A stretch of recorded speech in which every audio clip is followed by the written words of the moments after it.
रामकृष्ण हरी माऊली. तर आपला गजानन महाराज विजय ग्रंथाचा अध्याय 12वा.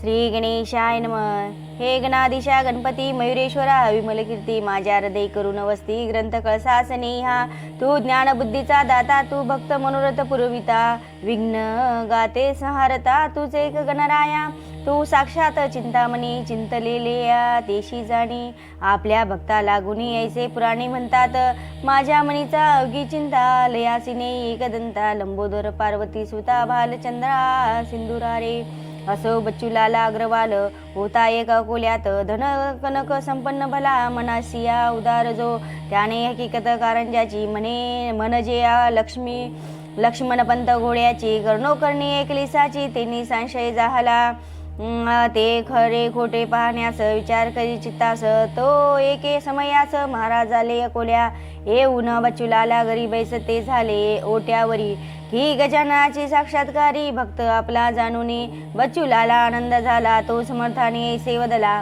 आज गुरुराया वाटते मला आपली पूजा करावी ऐसे एकता भाषण समर्थे कर्तुकविली मान तू जे साक्षात असे चिन्ह श्रोते समंती दिल्याचे बच्चूलालाने तयारी तात्काळ केली ओट्यावरी षोडोपचार अत्यांदरी पूजन त्यांनी आरंभिले प्रथमता घातले मंगलस्नान नानाविध उठणे लावून मग करविले परिधान वस्त्र पितांबर जरीचा शाल जोडी अंगावरी बहुमोल घातली काश्मीरी एक जरीची रुमाल शिरी अभ्रेस्मिया अनुनी बांधिला गोफ घातिला गळ्यात सलकळी ती हातात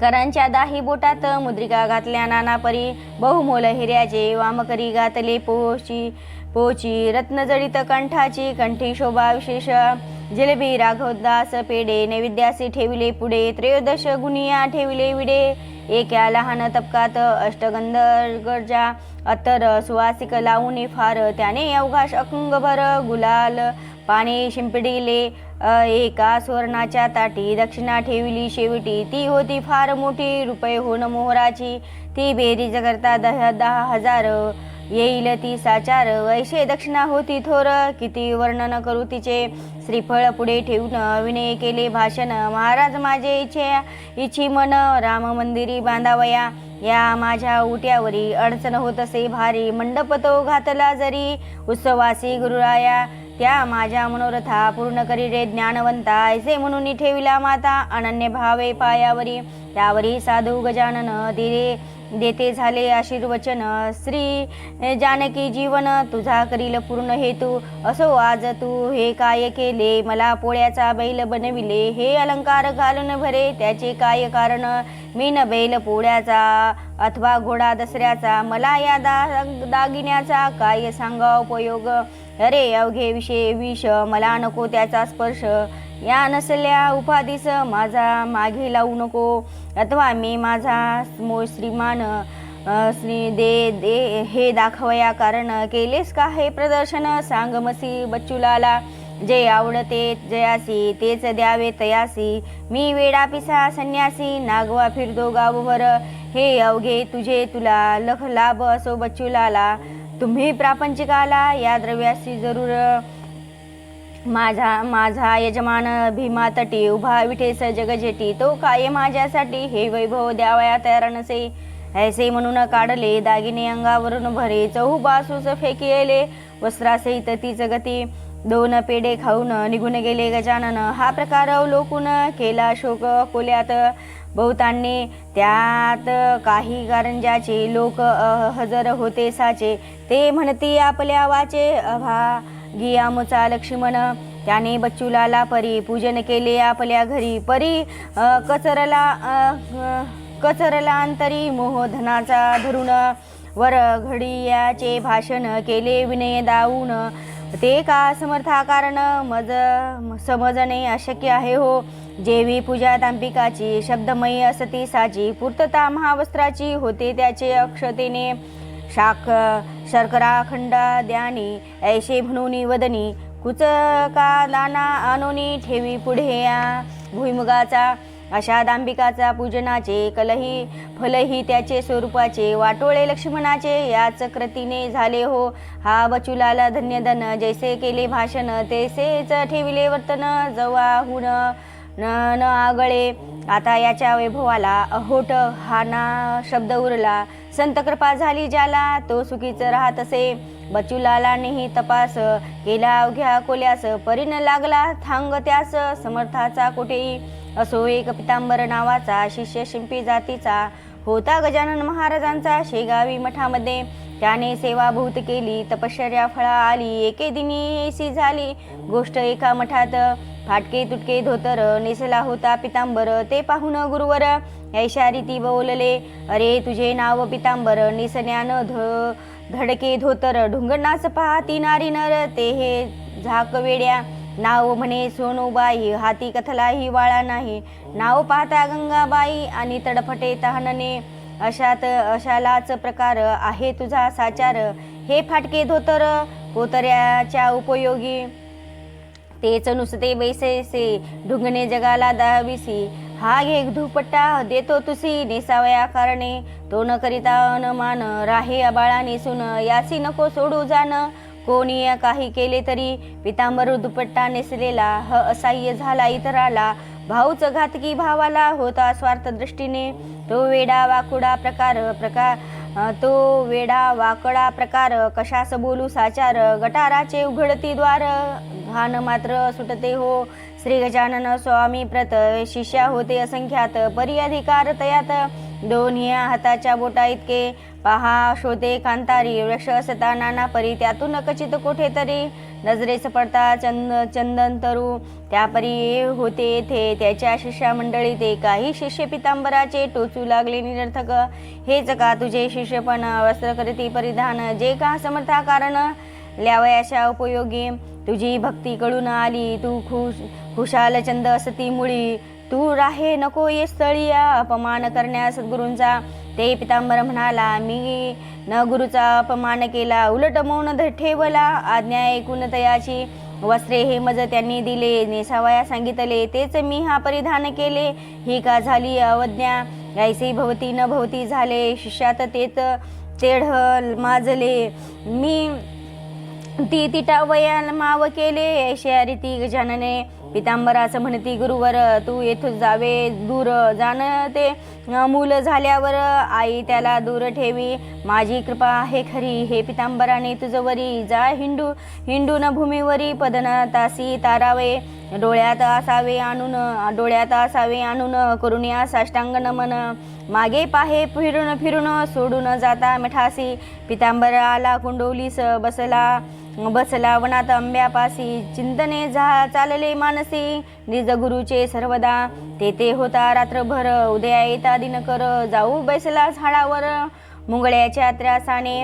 अवघ्या आम्रवृक्षावरी मुंगळे होते भारी. लहान थोर फांद्यावरी आला पितांबर जाऊन. परी निर्भय ऐसे सापडेना स्थान तयासी बसण्या जाना. हेच कृत्य गुराख्यांना कौतुकास्पद वाटले. ते म्हणाले आसपास हा माकडा परिकारे फिरत. ह्या वृक्षावरील सत्य हे काही कळेना. लहान सान फांदीला निर्भयपणे फिरून आला. परी नाही खाली पडला. हेच आहे आश्चर्य. दुसरा म्हणाला यात काही आश्चर्य वाटण्याजोगे नाही. गजाननच्या शिष्या ठाई ऐसे सामर्थ्य असे रे. यावरी हा त्याचा शिष्य असावा खचित साच. चला हा येथ आल्याचा वृत्तांत सांगू गावात. गोपमुखे व्रत कळले. कुंडोलीचे लोक आले. आम्रवृक्षापाशी भले कोण आले ते पाहावया. म्हणाले पौरवासी नर हा ढोंगी असावा साचार. बळेच करतो वेडे चार. गजाननाच्या शिष्यापरी शिष्य गजानन महाराजांचा भास्कर पाटील होता साचा. झाला नुकताचा अंत त्याचा अडगावे नामे ग्रामात. समर्थाचे शिष्य येथेच येतील कशास. बळे करण्या उपवास सोडून बर्फी पेड्याला. पुसून एकदा यास पहावे तो काय म्हणता ते ऐकावे. मग खरे खोटे ठरवावे उगीच तर्क नाही बरा.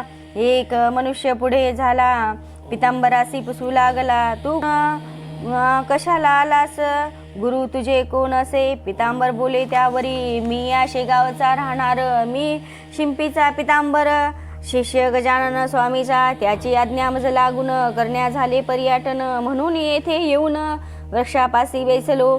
तो आंब्याच्या मुळाशी मुंगळे होते बहुवसी. म्हणून बसलो फांदीसी वृक्षावरी जाऊन या. ऐसे कथा तद्भाषण लोकदा कोपले दारुण. अरे मोठ्याचे नाव सांगून चेष्टा ऐशा करू नको. काय म्हणे मी राजाची राणी आवडते आहे साची. खळगी भरण्या पोटाची आले मजुरिया करावया. देशमुख त्या गावाचा शामराव नामी साचा. तो बोलताय शिवाच्या अरे सोंगाड्या एक हे. स्वामी समर्थ गजानन प्रत्यक्ष आहे भगवान. त्याचे नाव सांगून बट्टा त्यांना लावू नको. अरे वेड्या ऐशा काळी त्यासी कृती केली. ऋतू नसता आणवली फळे आम्रवृक्षाला.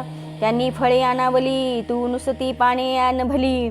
नाही तर या स्थली तुझे न धडगत लागेल. हा बळीराम पाटलाचा वृक्ष ठेव वठलेल्या आंब्याचा. तो पर्णयुक्त करी साचा आमच्या देखत ये काळी. ऐसे न जरी करशील तरी मार खाशील. खरा असल्यास होशील वद्याम्हा कारणे. का की शिष्य सद्गुरूचे काही अशी निघते साचे.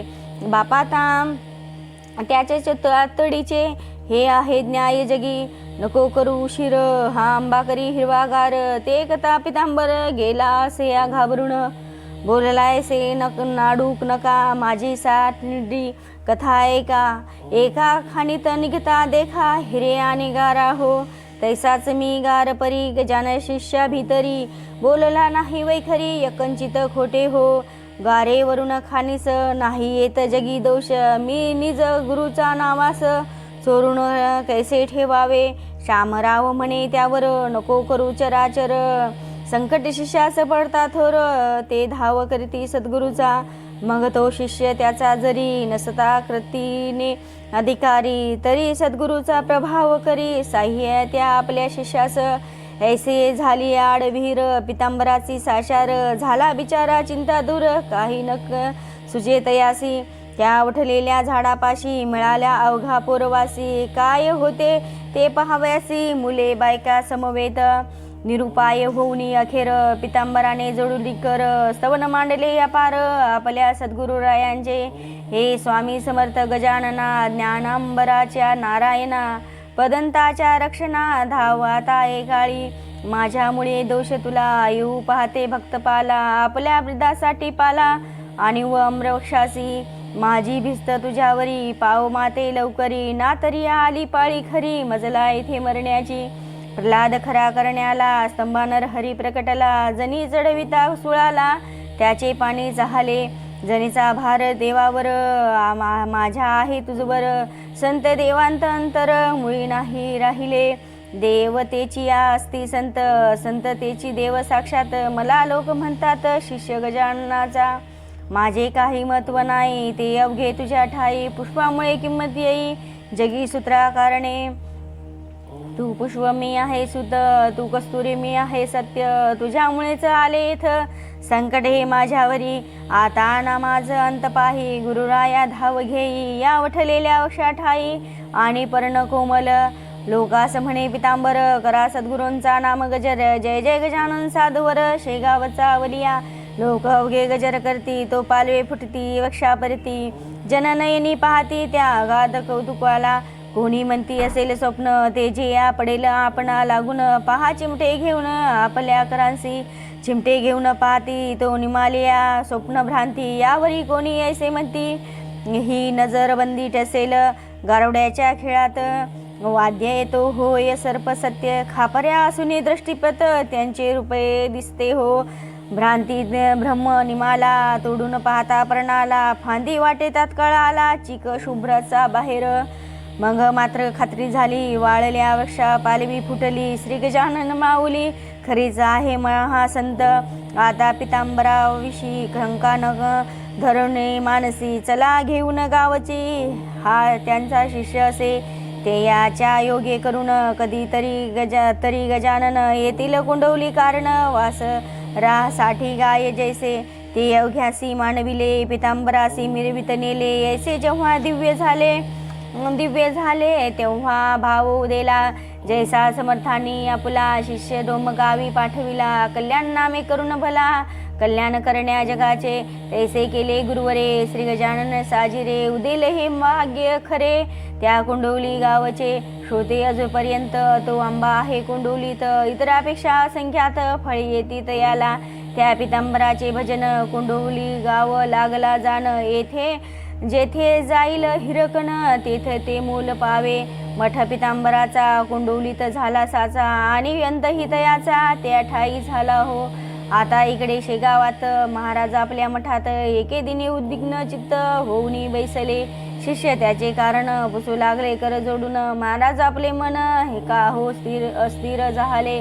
ते महाराज बदलले लोकाला, आपला कृष्णा पाटील गेला. तो चिकन सुपारी आम्हाला रोज आणून देत असे. त्याची झाली आठवण राम त्यांच्या लहान त्याची झाली आठवण राम त्याच्या लहान मुलगा लहान. आता सुपारी चिकन कोण देतो या ठाया. राम थोर झाल्यावरी करील माझी चाकरी. म्हणून या मठातरी आता ना तयार राहावया. ऐसे महाराज बोलला, जना लागली चिंता. महाराजांचा विचार आता दिसतो येथून जाण्याचा. म्हणून कसेही करून जाऊन द्यावे त्या कारण. चला आपण धरू चरण महाराजांचे ये वेळा. ऐसा विचार मिळून केला. मंडळी आली मठाला. श्रीपंतराव बंकटलाला, ताराचंद मारुती मंडळीने धरले चरण. महाराजांनी आपले सोडून आम्हा सोडून, तुम्ही आपले ठिकाण राहण्याचे अन्य करू नये. तुमची इच्छा असेल जेथ तेथेच राहा शेगावात. परी सोडण्याच्या मनात ग्रामही आणू नका. ते महाराज वाणी निघाली, तुमच्या गावात आहे अदफळी. मला कोणाची जागा मुळी नको येथे राहावया. जी कोणाची नसेल ऐसा जागा जरी द्याल, तरीच राहेन होईल माझे या शेगावी.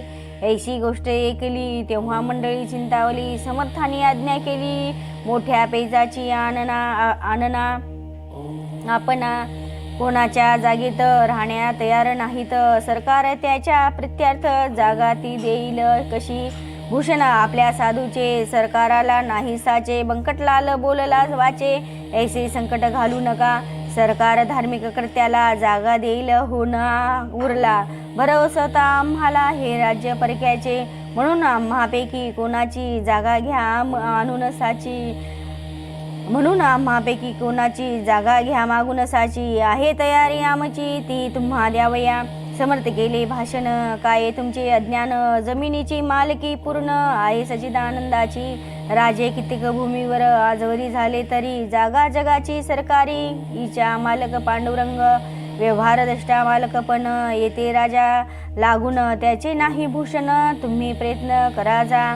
जागा मिळ प्रयत्न करिता, पुढे नको बोलू आता. हरी पाटलाच्या हाता यश येईल निसंशया. हरी पाटलाकडे आली मंडळी ती अवघी भली. त्याच्या सल्ल्याने मागितली जागा अर्ज करून. बुलढाण्याचा स्वाधिकारी साहेब होता नामी करी. त्याने 1 एकर जागा खरी अर्जावरून दिली असे. आणि ऐसे म्हणाला, तुम्ही 2 एकास्तव अर्ज केला, परी मी तूर्त तुम्हाला 1 एकर देत असे. तुम्ही 1 वर्षात जागा केले व्यवस्थित. तुमचा मी पुरविन हेत जागा अनिक देऊन या. तो ठराव सरकारचा आहे दप्तरी नमूद साचा. समर्थाच्या वाणीचा प्रभाव खचित लोकांतर. मग हरी पाटील बंकटलाला निघून झाले वर्गणीला. द्रव्यनिधी क्षणार्थ जमला आणि काम सुरू झाले. या पुढील अवघे व्रत येईल तुमच्या ध्यायात. सत्पुरुषाच्या पुरविणे आहेत देवर आहे तत्पर सदा. विठू पाटील डोंगरगावचा, लक्ष्मी पाटील वाडेगावचा, जगू आंबा शेगावचा. हे पुढारिया वर्गणीचे. श्रीदास गणू विरंचित. श्री गजानन विजय नामे ग्रंथ. एको श्रोते सावचित. निज कल्याण व्हावया. शुभम भवस्तु. श्री हरिहरार्पणमस्तु. इति श्री विजय ग्रंथ 12ोऽध्याय. समर्थ सद्गुरु श्री गजानन महाराज की जय.